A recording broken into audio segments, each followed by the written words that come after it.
Hello, listeners, and welcome to the Cognitive Dissidence Podcast, or as I like to say, the artist previously known as the Perch Pod. Joining me on the podcast today is Robert Larity.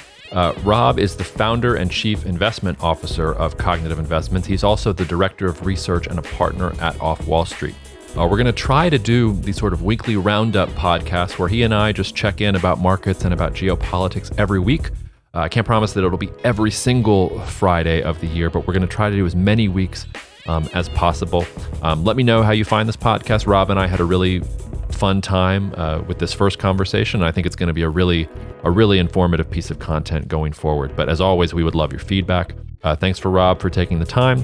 Otherwise, Rob and I recorded this podcast on Friday, April 29th, and we recorded it honestly as an experiment. It was a sort of beta version or a pilot project for whether this was the type of show that would be good. I love the content so much that I still wanted to put it out. I thought it was that good. But going forward, we're planning to do this every week. So we will record on Thursday afternoons or evenings, and we'll put this out on Friday, and it'll have our updated thoughts on what's going on in global markets, geopolitics, and global macro. So we hope you enjoy this one that's a week old, and going forward, we hope you look forward to these weekly conversations between me and Rob. So cheers. Thanks so much. Talk to you soon. So I don't know where you want to start. Maybe we could just, I was wondering kind of what stuck out from you in markets this week, because there's been a lot of like geopolitical things happening this week that I don't think are directly market related. Maybe one or two are, and we can talk about them. But I was wondering kind of what you think the biggest takeaways from the week are, considering it's been such a topsy-turvy week. Yeah. Well, it's funny because I mean, you and I kind of do our separate things during the week and we touch base on certain things. But it's interesting to see how we both kind of burrow in our own niches and then bring them together, because a lot of the market things that I'm focused on wouldn't seem to have direct geopolitical implications and vice versa. But then we end up talking about things and we sort of see the connections forming where it wouldn't be obvious that they would show up, you know? So, you know, in markets, it's a very busy week, especially for us because our earnings season has started in earnest. So, you know, personally, I and the team are focused on watching for two big things in particular. You know, some of the early consumer names are reporting. And the big narrative around the consumer has been this shift from buying stuff to buying services. So during COVID, everyone was locked down. They were all investing in their homes. They were all buying RVs and ATVs and, decking out their gardens. And now a lot of that is really starting to roll over, which you can see in a lot of these stocks have gotten clobbered in the last 3, 4, 5 months. And the narrative is about people switching to services and travel and experiences and going to concerts and the sorts of things that you couldn't do for a long time. So that's something that, you know, I'm watching with particular attention. And it's kind of interesting because there was some expectation heading into this earnings season that some of these durable goods companies were going to be not quite as bad as expected. And a lot of those seem to be getting disappointed. So you're seeing companies like, Sleep Number mattresses, that sort of thing coming out. And those stocks are continuing to get clobbered. So there's no question that there is this kind of move away into, travel and experiences. But it's kind of interesting because even within that, you see this dichotomy, right? Because so the first hotel stock to report their first quarter earnings was Wyndham Worldwide. And they had a pretty good Q1, but most of their business is tied to the lower end consumer. So they do the roadside hotels where, you're driving on the highway, you're going to be stopping in at these places, because you're taking a road trip, not because you're going to some, sort of deluxe foreign destination. And am I right in thinking that it's like the Schitt's Creek of hotels? Is that what we're talking about? Yeah, basically. So they bought La Quinta, which is actually a really good brand. But they have it's hotels like that where they're all bunched together in a group right on the side of the highway. You can choose; they're all right next to each other. Basically, Wyndham was the first one to report, and their Q1 was pretty good, but it was notably weaker than the fourth quarter of last year. So you're starting to see signs of the lower end consumer getting pinched by inflation. We track like gasoline consumption and miles driven. If you go to the Federal Highway Administration, you can track that week by week, and you can see that that's starting to roll over again, really for the first time, since COVID. Like, we had been on a steady recovery, and now we're starting to roll over again because of presumably gas prices, which is really interesting. So all these data points coming in, on that part of the economy weakening quite a bit. But then at the same time, so I met with someone in our network yesterday who owns a lot of Airbnb properties in very high-end urban areas on the East Coast, in one East Coast city in particular. And he told me that his business has been absolutely booming. And this is high-end stuff. It's urban travel, a lot of foreign travelers, with money, that kind of thing. And this person said that he thinks his business is going to be up something like 75% compared to the pre-COVID year of 2019. So there's this big divergence happening, which is very unusual, and we're trying to wrap our heads around it, where you have, higher end consumption, especially around services, really booming. But then, at the lower end of the income spectrum, people are getting squeezed. Their budgets are getting pinched. Their confidence is getting pinched. And how that plays out in aggregate is a little bit tricky to figure out. Yeah, I'm sure you saw that Fauci said that the U.S. was like exiting the pandemic phase or something of COVID-19. I don't know, but I wanted to when you were talking, I mean, do you think we're just done with COVID? Because one of the weird things for me is that, at least, and this is just anecdotally, but like my mother-in-law has COVID this week. Like one of the guys that works with me has COVID this week. It feels like everybody is suddenly getting either breakthrough COVID or other COVID, and like it's all coming back. And people just don't seem to care. Like, I was at the Pelicans game last night, no masks, like everybody just chilling. It was completely crowded. Do you think we're just done with COVID as a thing, or do you think it could come back and hit some of these trends that you just talked about? Well, to some extent, it can come back, sure. In areas where you have really severe breakouts and people do have to change their behavior. And obviously, you could see what's going on in China right now, and that's a different environment. But for the most part, I think people are just done with it. There's a certain, we talk about the news cycle a lot here and how that kind of reflects in market prices and that sort of thing. And it's all about, what are people paying attention to? What are they focused on? What are they worrying about? And there's only so long that you can beat something into someone's head before they just become immune. And people don't think statistically. They don't think about, okay, well, the risk of me going out and contracting COVID is X, and the severity is likely to be Y.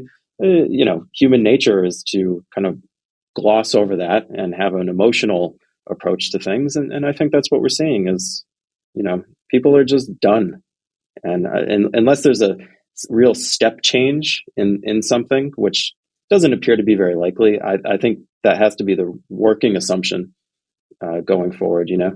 Yeah. It also feels like we're kind of done with the Russia-Ukraine war, in a sense. Like, it held people's attention for about a month, 6 weeks. Those higher gas prices are in part due to the war, but like all the doomsday stuff about the war hasn't really come to fruition yet. But it has like kept prices elevated, and now it's just kind of going on in the background, and everybody's going about their business again. So, and to your point, I guess things can only really stay in the cycle for a couple weeks at the most.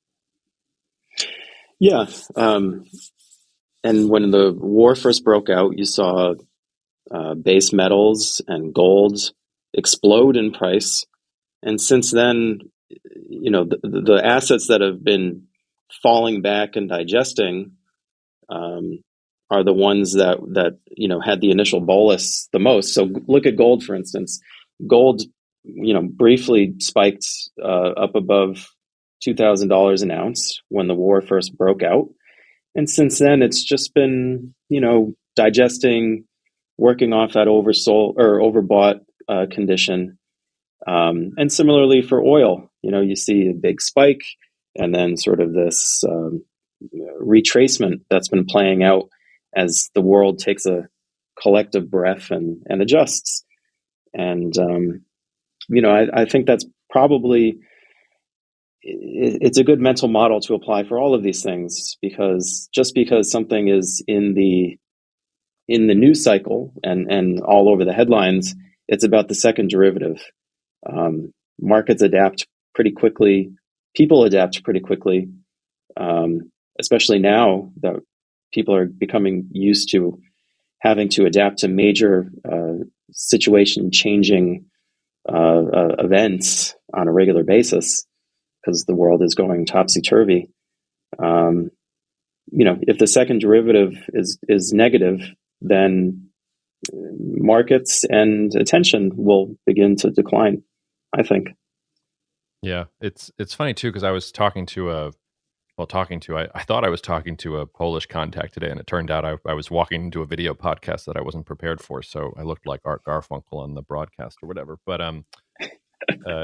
it was funny though, because for us, I think the war it's fairly far away. It affects us at the pump, but it's sort of not front and center. And I was like struck by just how visceral it was for them in Poland, because he was talking about how he doesn't know a Polish family that hasn't accepted Ukrainian refugees into their home, and there's like millions of Ukrainians still around and like looking for work, and they're all terrified that the Russians are going to cut off their natural gas, or the Russians are going to come for them next, or maybe the Russians are going to go to Moldova next. And it was just kind of a gut check for me, because I don't know.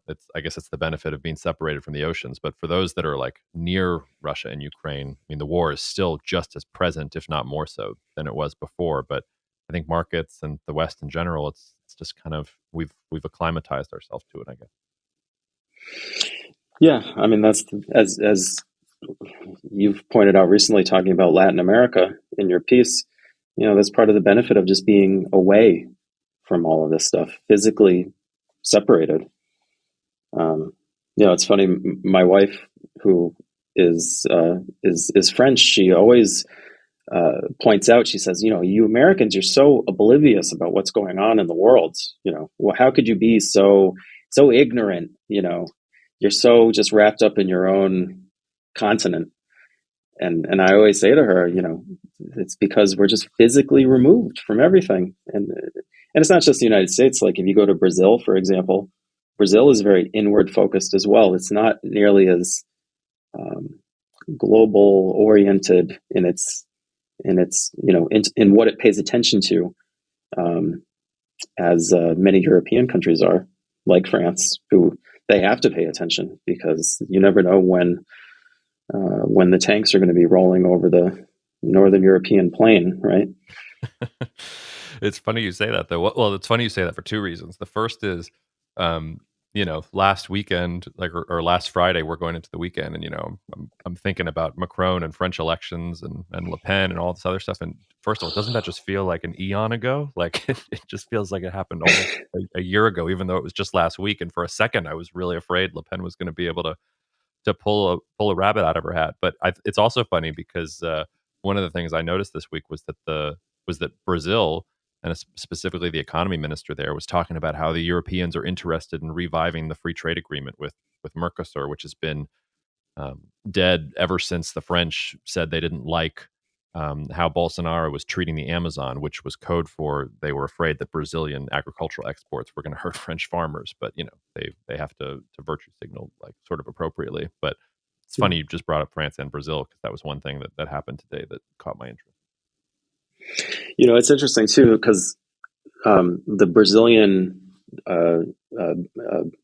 balance of payments and the FDI numbers came out this morning for the month of February. And I was surprised because, the Brazilian economy has not done well over the last 5-6 years, of course, but even more recently in the post-COVID period, as you know.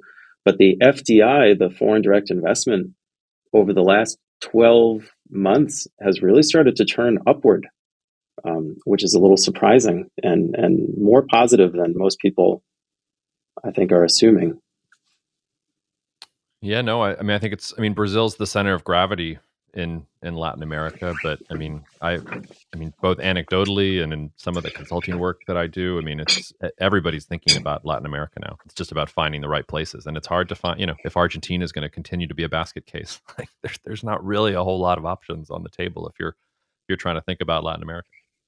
Yeah, and in the currency market, the Brazilian real has been shockingly strong in the last few months. It's pulled back pretty sharply in the last few weeks as all the currencies sold off in unison. But if you look, we were touching 4.6 against the dollar very recently, which I think was a big surprise to a lot of people. And it's not just commodities, because that was a trend that was sort of in place before the Russia-Ukraine conflict broke out. And, the thing that catches my eye is Mexico too. The peso has been remarkably stable. All currencies are getting sold heavily, especially in the last 2 weeks. All of the European currencies, look at the British pound, for example, just getting crushed. And the peso, the mighty peso, is looking surprisingly strong. And Mexican equities are looking surprisingly strong. And that's not a commodity story. I don't know. Do you have any thoughts about what could be brewing in Mexico that the market is sniffing out? Yeah, we've I've had this on the list to talk to you about in research calls for the last week or two, and we've always run out of time.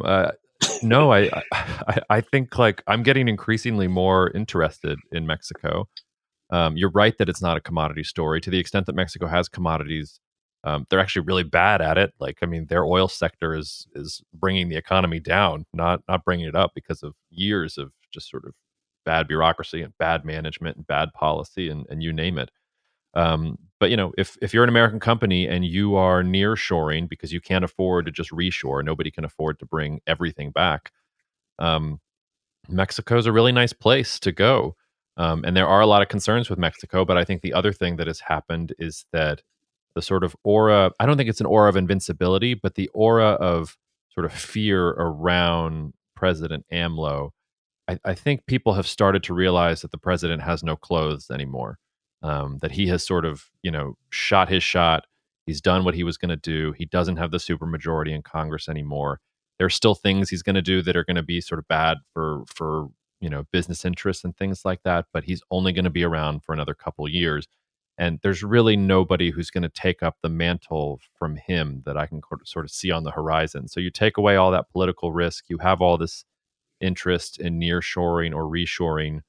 I assume that's part of the story. The flip side of that, though, is, and this really depends where you are in Mexico. Understanding the rule of law, having predictable access to the rule of law, that's not so great in Mexico. And part of that is a cartel story, although I hate reducing Mexico to cartel stories, because when you just read about Mexico in the Western press, it's either about AMLO or it's about cartels.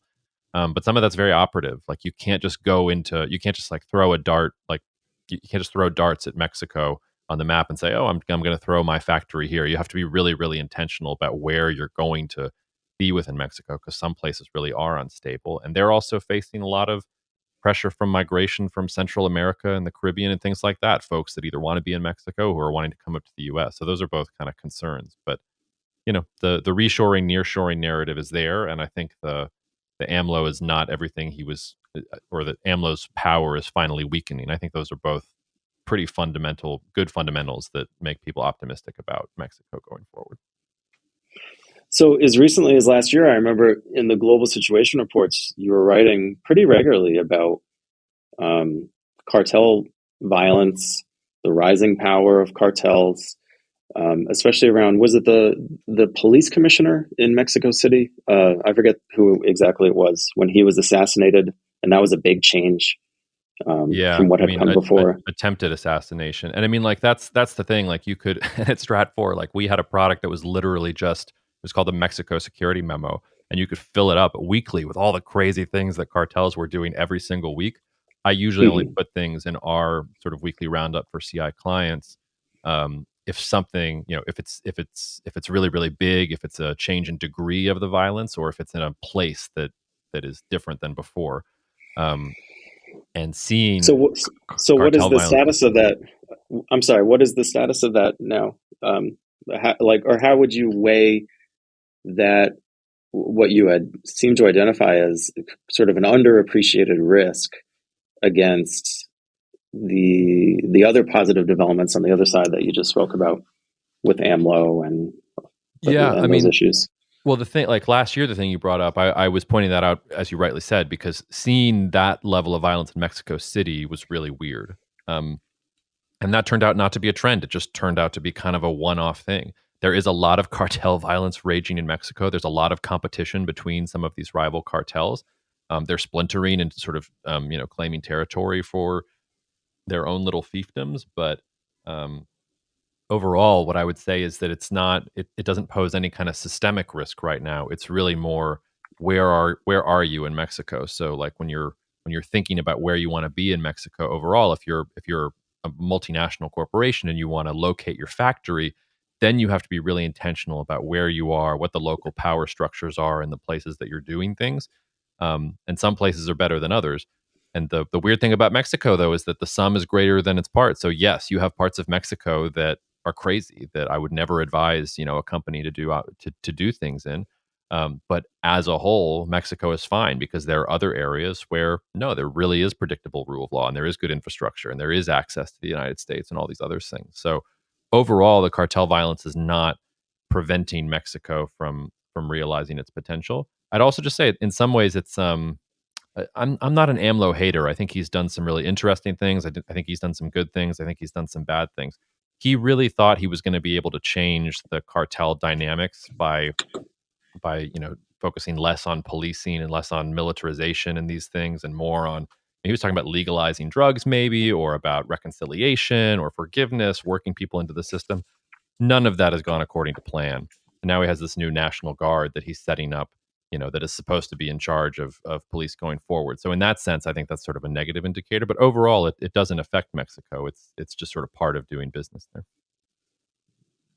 And have you ever looked kind of structurally at cartel violence or organized crime violence, and how that works in terms of the power of organized crime in general? So what I mean is, there was a really good piece in the Financial Times a few weeks ago that was a deep dive on the organized crime and gang situation in Brazil.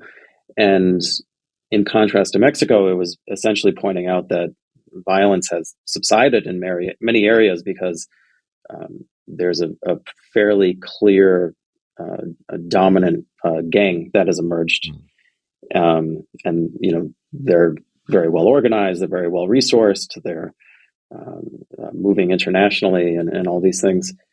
Do you think that, how do you think about the rise in violence, or monitoring the levels and sort of the shockingness of violence in a place like Mexico, and what that says about, the actual power of cartels? Is that negatively correlated with the power of organized crime, that they fight more when they're less powerful, and they fight less when things are going well for them? Or how does that work? Yeah, I mean, with the proviso that I'm not an expert on this, although I have done some significant work on this, because I've done some work on Mexico in general, and you just have to familiarize yourself with this when you're doing stuff in Mexico. In the late 90s, early 2000s, Mexico was kind of what you just described with Brazil. There were a couple key cartels that kind of ran the show. And then what happened was, the Mexican government and the U.S. government funded them to do this and gave them lots of weapons and support to do this as well, decided they were going to declare war on the drug cartels. And what that did was, it did weaken some of those big cartels, but it didn't get rid of organized crime at all. It just made it so it was kind of a free-for-all.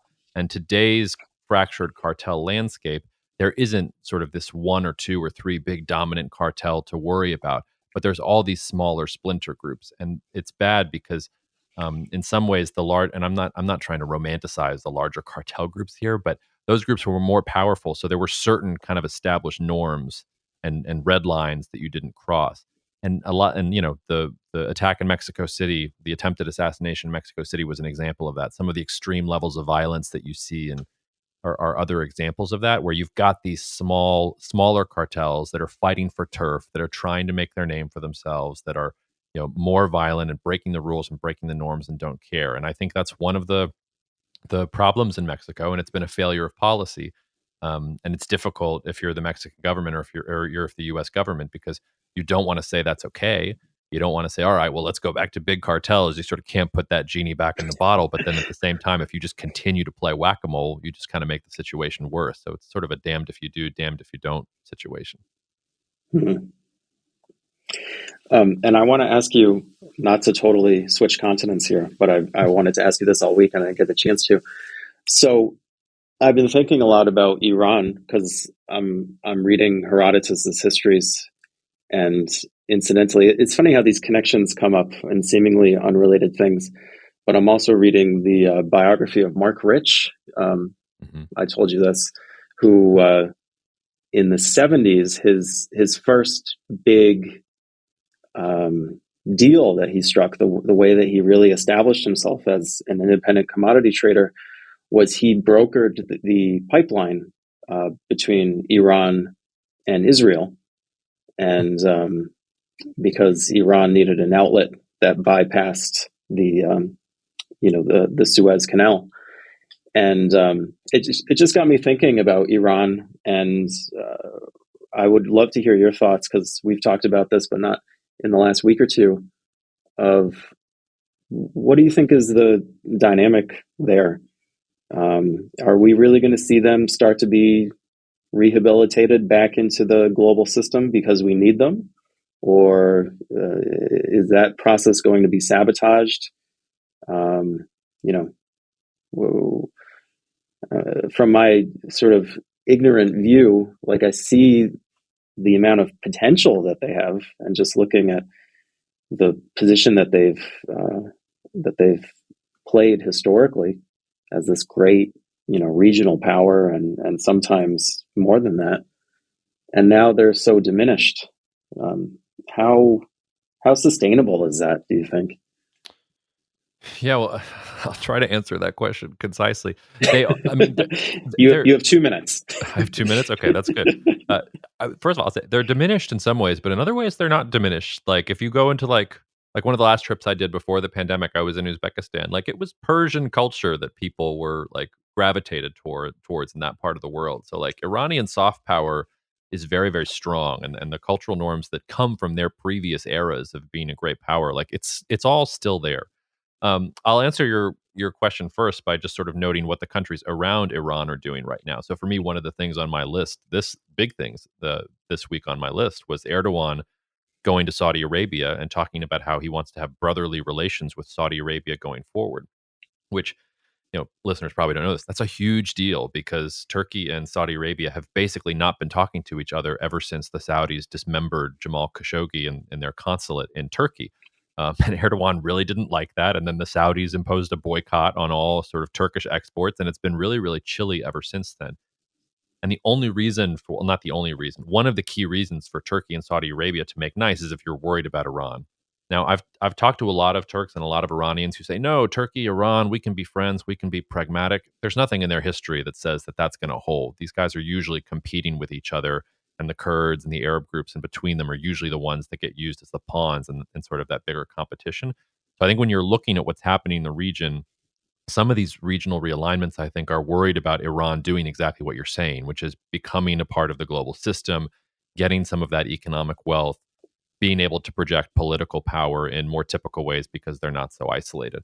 The problem for Iran, and I think I'm at a minute 15. So I would say the problem for Iran is that I don't know if that political system works. I mean, it's not, if they're Iranian listeners, they'll get upset at what I'm about to say, but I don't think this is throwing shade. I think this is just an accurate reflection of what they are. It's a theocracy, and it's a democratic theocracy. Like, there are elements of democracy in Iran. You can't just say that there are no votes ever and that people don't get to express themselves at all. It's this weird sort of bifurcated system where you have a democracy functioning on one side, but then you also have, this revolution that is protected by the IRGC on the other side, and the Ayatollah gets a veto power, but then the president also has to do things, but then the Ayatollah sometimes picks the president. I mean, it's just like this really convoluted mess. And I don't think Iran can really embrace its true potential until it figures out where it's going from there. And it hasn't been on a great trajectory there. Um, I think the optimistic argument or the bullish argument is that if you work them back into the global system, if all that capital starts flowing into Iran, that it's really going to be the business interests that are going to outweigh this obsession with, oh, the West is against us. We have to purify the state and we have to have this weird form of Shiite theocracy governing everything. But, if the IRGC continues to sort of metastasize in the Iranian economy and claim all this stuff for itself, then not that much is going to change, and they're just going to be isolated, and some of these other countries may be able to hem them in. So that's kind of where I think it's going. I do think eventually they're going to get worked back into the global system, but this week also, I mean, the Biden administration finally started talking about, we thought there was going to be an Iran deal by now. It hasn't happened. Do we need to start pivoting? They started talking to the Israelis again. So I think there are some doubts about whether Iran is for real. And that's probably because those conservative reactionary elements within the regime are afraid of what happens when capital comes flooding. And do you think it's, just thinking about what you just said with Iran, so, I really love Stephen Kotkin, the historian of Russia and China and authoritarianism more generally. And recently he has been talking about China and political reform and how we were so wrong to think that opening them up economically or incorporating them into the global economic system would ultimately result in political liberalization, which obviously never happened. And the point that he makes is that in authoritarian societies like that, reform is liquidation. I think is the term that he uses, where if you open the door just a little bit, the door swings wide open. And essentially, you cannot have sort of incremental changes to regimes that are dependent on, I don't know what the right word is, but repression or non-liberal frameworks to function. Do you think that that's a similar case in the Iranian system? Like, is it possible for them to be rehabilitated and sort of reconnected with the global trading system and the global economy and protect, for the regime to protect itself and not have to change and not undergo huge political volatility as a consequence of that? That's a great question. I mean, Iran is very different than China or Russia, where some of those ideas that you were talking about were incorrectly applied. And one of the things I would say is that, like, this version of Iran is really a historical aberration. Like, Iran does not have a long history of authoritarian government. If you think about Iran, like if you're reading Herodotus, then like one of the things that made Iran and ancient Persia so powerful was they kind of let people do what they wanted to do. They created this large empire, but it wasn't like they were telling everybody how to live. It was, no, we're the power and you're going to pay taxes and we're going to do business, but you can have your kind of local religions or this, that, or the other thing. We're not going to fool with you that much.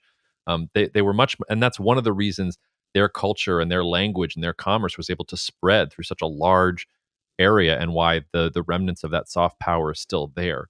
So I think the way I would respond to that is, and the thing I say about Iran all the time is, Iran's nature, or at least, nature is the wrong word, but Iran's history tells us that Iran wants to be a nation of commerce. It wants to be a nation that lives and let lives, and kind of, it wants to be a powerful nation as well, or a powerful empire as well, but it has space for letting other cultures and societies live alongside it, because it thinks about commerce and is open to commerce in a way that Russia never has been, because Russia is this massive continental thing that they have to have authoritarianism just to keep the thing together. China always cared more about social stability and centralized control than it did about just about anything else. They literally viewed themselves as the middle kingdom because it was just them and everybody else had to come pay tribute to them.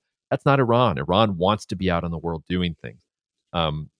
So I don't think that Iran can really live up to its potential and keep the current political regime that it has.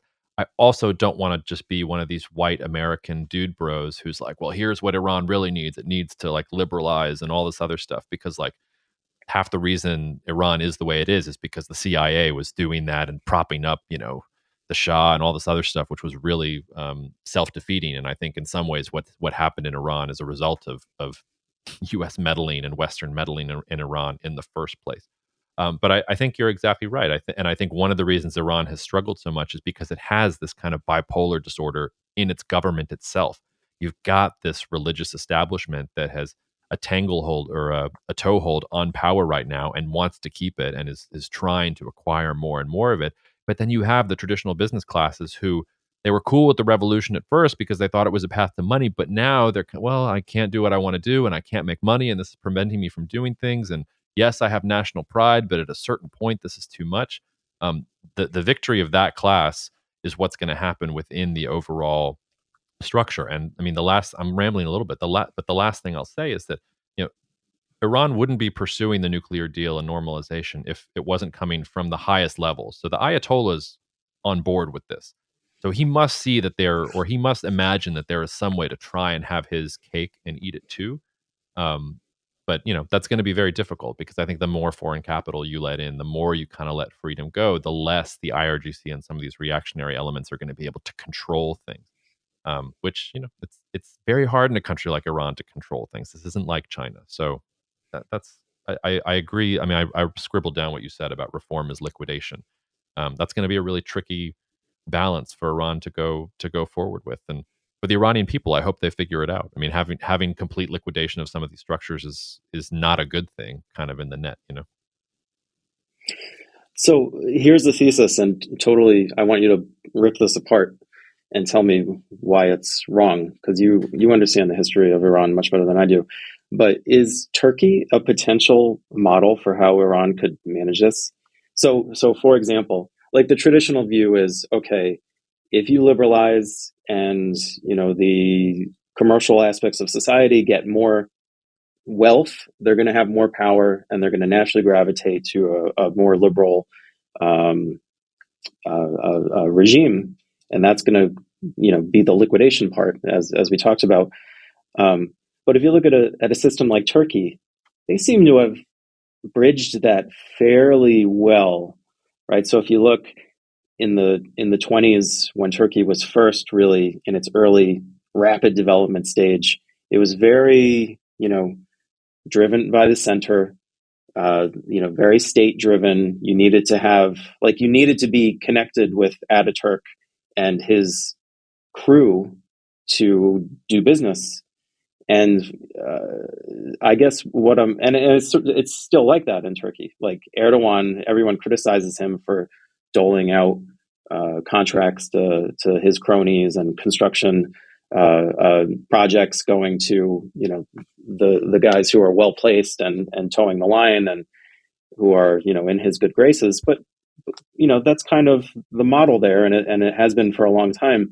Is that something where you can see Iran sort of transitioning into a system like that, where like the IRGC, they essentially control everything right now, but there ain't that much to control because they're really getting strangled. Like GDP per capita, last I looked, I think it's like $2,300 per head. That's terrible. That's really, that's very poor. So I guess I'm sort of rambling again, but I guess my question is is that a potential model that Iran could adopt where, yeah, they do liberalize, they do, open up the economy, but in a way where things are still sort of directed and controlled and the goodies are doled out within the existing kind of structures of power and patronage, without losing control, if that makes sense. Yeah, I mean, that's sort of what Ahmadinejad was trying to do back in the day. Like he was quote unquote privatizing, but when you actually sort of lifted up and looked under the hood at what was being privatized, like it was getting privatized to the IRGC or to his cronies. And this is why I say the point about Iran is a democracy. They do have political transition. So when you went from Ahmadinejad to Hassan Rouhani. Rouhani was much more of a pragmatic, much more like wanted like real privatization and tried to reverse some of the things that Ahmadinejad did. And the IRGC reacted negatively to that. And one of the reasons we have Raisi now is because the Ayatollah thought that Rouhani went too far. And because Rouhani really got caught holding the bag because he invested a lot of political capital in the Iran nuclear deal. And then Trump sort of tore it up in Iran's face. And it didn't go well for Rouhani sort of after that. So I think that is one potential model, but um, yeah, it's going to be difficult to pull off because the more the IRGC gets entrenched, the more they start looking like the Egyptian military than they do sort of this interesting nexus in Turkey between sort of secular capitalist Istanbul economy with interior Ankara more conservative economy and fusing them together. So it's maybe a model, but it feels to me like Iran just has some things to work out internally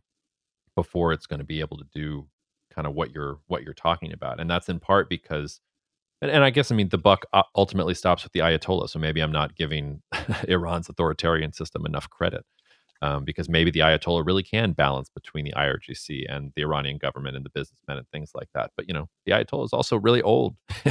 He's going to die soon. Who knows who's going to take over and what the next leader is going to think? I'm sure the IRGC has their ideas about who should be able to take over. There have been rumors that Raisi is going to be the one to take over. So it's difficult in a system where it really is, it does stop sort of at the top of the system. Whereas like even in Turkey, even though Erdogan has a lot of power, he could get voted out next year. Like he doesn't get to stay in power just because he's Erdogan. Like he's certainly loaded the deck in lots of ways, but it's not the sort of thing where he gets to rule forever in perpetuity, even if he would like to. Switching continents again, another thing I wanted to ask you, not to jump around too much, is so I'm looking at markets this week, and here's what I see. The German DAX equity index tried to break down below a very important support line, or a line that has been important for over a decade, and failed that breakdown and is now back above, which looks very bullish to me. The FTSE 100 in the UK, similar sort of thing, failed breakdown, holding above these long-term levels. And all of these markets have underperformed the US by, a country mile over the last decade. But the fact that they're kind of digging in and showing resilience is really interesting. The other thing that I'm watching is, so the Eurozone CPI and the German CPI, inflation numbers came out just an hour or two ago as we're talking, and CPI beat higher than expected. Euribor, which is the interbank, it's like LIBOR for Europe, in case you don't know, has ripped to new highs. So they're pricing in higher interest rates in the Eurozone. There was some commentary today, much more hawkish commentary coming out after the CPI inflation print. Earlier this week, you had consumer sentiment surveys really falling off a cliff in Germany, in France, in Italy. All of that data came out. But the thing that really catches my eye, and this is getting to my question for you, is if you look at the business sentiment surveys that came out, they've all been remarkably buoyant. So in Germany, the business sentiment numbers came out, and they've fallen off, but they actually were better in April than they were a month ago. Mm-hmm. And if you look at Italy, business sentiment was up month over month, and it's barely gone down. It remains at decade highs, which seems like such an interesting outlier to me, that you would have businesses getting, relatively bullish in the current environment, while consumers obviously are not feeling well because of price rises and all the things that everyone knows. What do you think, and then, getting to what I was first talking about, then you're seeing markets looking, somewhat resilient, surprisingly resilient. What do you think people are seeing over the horizon? What's a potential outcome here? Is it stimulus? Is it something positive people might be starting to anticipate from a fiscal standpoint, from a an exports standpoint? What do you think? Yeah, I mean, I love the way you brought it back. I think this is a good thing to end on in some ways. I'm a little bit biased because I have sort of an analytical perspective and a forecast on this, but like the thing that I would say is that like Europe's going to have a lot of short term pain because of this Russia Ukraine war, but it's like there's going to be such an overwhelming urge to recreate European manufacturing, to bring things back to Europe, to do things in Europe again, and I think it's going to result in a lot more European cohesion than there's been in the last 30 years. Like ever since the European Union started, like the Soviet Union collapsed, there was no big enemy. Their enemies were themselves and their own provincialism. And now you've got all these enemies all around them who are whether it's Russia, whether it's China, and Europe is really looking around and trying to decide what it wants to do. So we talked about Brazil and a free trade agreement with Mercosur. Uh, Von der Leyen was in India, and they're about to open up free trade negotiations with India. The EU is. The German chancellor was in Tokyo this week, which sent shivers down my spine, talking about how they were going to work together to become hydrogen powers, and how Germany and Japan had similar values, cultural values that would allow them to work together. I kind of wonder like what like Uh-oh. U.S. officials would be thinking about if they saw uh, like the Japanese and German leaders meeting in 2022 talking about their shared values. So I would imagine that the way I would explain it, and knowing that I'm biased because I have this forecast in the EU doing well, is that for consumers, yeah, this all kind of sucks. Like energy prices are going to go way up, and there's a war on your borders, and who knows what's going on. And the Russians continue to do and say crazy things, and they're going to cut off natural gas and all these other things. But from a business perspective, I mean, Brussels is basically just saying, hey, like we need to do a lot of stuff, and the EU is going to be here for you. And not only that, all of these cities, Berlin, Paris, Warsaw, they're all on the same page. So everybody's going to be sort of pushing in the same direction, and there's going to be a lot of opportunity there. You talked about Germany. For me, I think people were scared this week by the news that Russia was toying with Poland and Bulgaria's natural gas supply, and that was scary news. But I think kind of lost in the shuffle there was that Germany's reduced its oil import dependence on Russia. So not its natural gas import dependence, but its oil import dependence down to 10% in just 2 months. So if it can do that with oil in just 2 months after this war, I mean, how fast can they get off Russian natural gas? And if they can get off Russian natural gas and they can have some energy independence, and sort of Germany and France are leading the way, saying, "Hey, we need to reinvest in Europe becoming a manufacturing powerhouse again and opening up all these new markets because China's not going to be the market for us. So let's go to India, let's go to Japan, let's go to Sub-Saharan Africa, let's go to Latin America." I mean, that's a tremendously bullish thing. Like Europe is still one of the most sophisticated, powerful sort of economic forces in the world when it's on the same page. So that's what I would be looking over the horizon at. Like once you get through this war, Russia's going to be way weaker. China is also dealing with plenty of its own issues, and the European Union is sitting there and seems in some ways to be primed to take advantage. So maybe I'm being too optimistic about that, but that's sort of what I see over the horizon personally. Well, I think that's our working hypothesis right now as far as Europe. Um, and I mean, the way that I think about it is you just have to watch what the markets are telling you and try to explain it and formulate a hypothesis to explain it that you can then test. And so far, I think, we've been talking about this for a long time, but so far, I think that thesis has been playing out. And, this is a big opportunity for the next 10 years because European risk assets are cheap.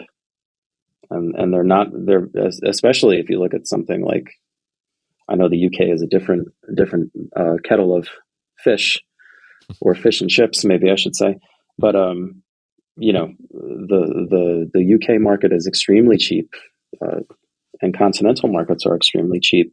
So if anything starts to go well there, I mean, it's not been fashionable to invest in Europe since ever. I mean, really, since they've been underperforming for 15 years. and then some. So I guess it sort of depends what you mean by underperforming. I mean, one of my favorite examples to bring up is The Economist, calling Germany the sick man of Europe in the late 1990s, which was, I mean, you can say that Europe's underperforming. The other way to flip that is that, people thought that it was going to take Germany decades to metabolize East Germany. And instead, it was the exact opposite. It turned out to be a major impetus for growth and change. And that was a fairly small sort of geopolitical event. This Russia-Ukraine war, add to it the pandemic, it's a much bigger change. And I think it's changing mindsets and changing psychology across the European Union. And that's really powerful. The flip side, and we joked about this earlier, but I think it's worth saying as the counterfactual, which is just that that French election was also an example of how tenuous some of these things are. Because I come from like the geopolitics background where we like to think that things are fundamental and we identify the things that don't change. If Le Pen had won that election, we're talking about a completely different world. And I mean, Macron won pretty handily. It was like 58%, I think, to 42%. That still is not very comfortable. And there was a hot second there where it looked like Le Pen might be closer, or that there was going to be a protest vote against Macron because people just didn't like him.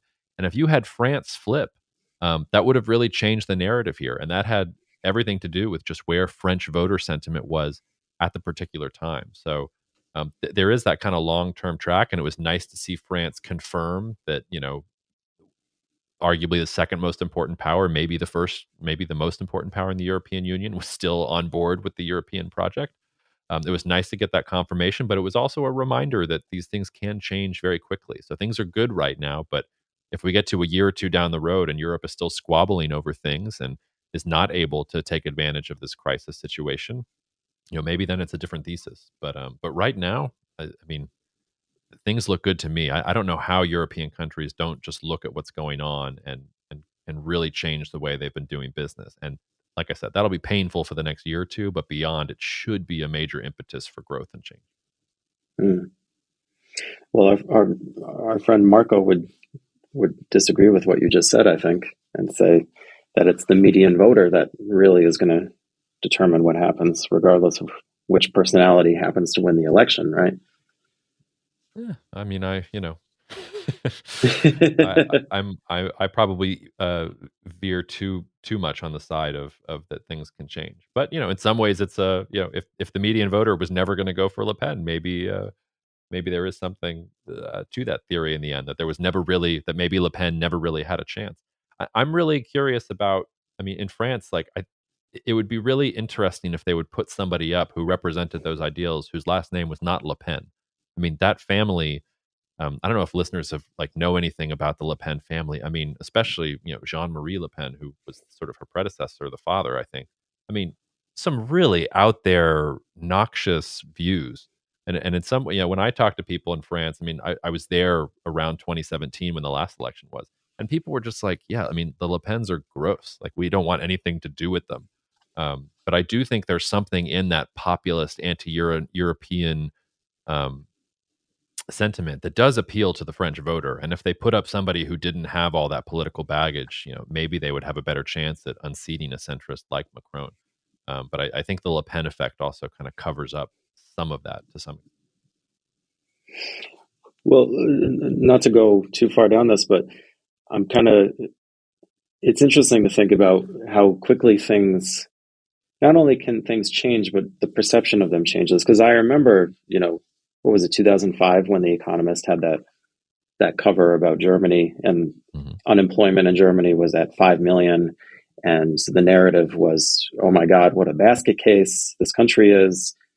This is, clearly continental economics at its worst, et cetera, et cetera. And then within 7-8 years, the narrative had been completely flipped, and Germany was this unstoppable behemoth that was dragging along all of these laggards in the rest of Europe.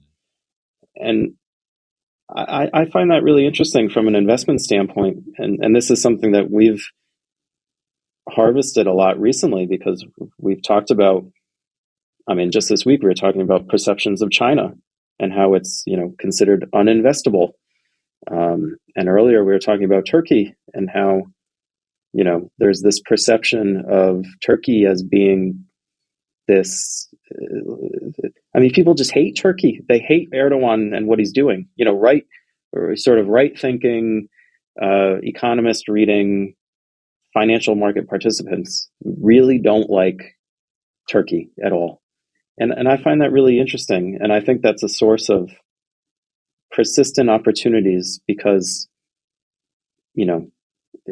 sometimes other models work, and we really get sort of ingrained into this thinking about, hey, there's one way to do things, and it's very easy to be emotional when you're analyzing things and to basically adopt a certain mood toward a country as opposed to really analyzing what's going on. And I think that was the case with Germany, and it's the case with Turkey today. And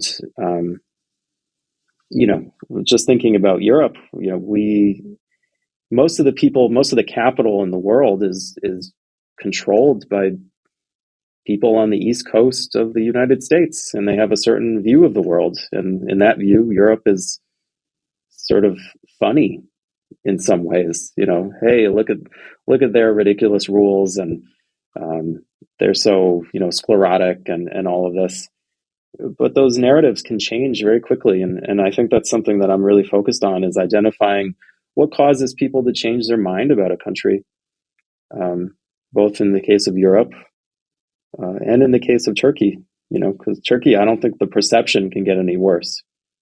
So, where are those catalysts to have people turn around and start a different story about what's happening in a place like Turkey or Italy or what have you?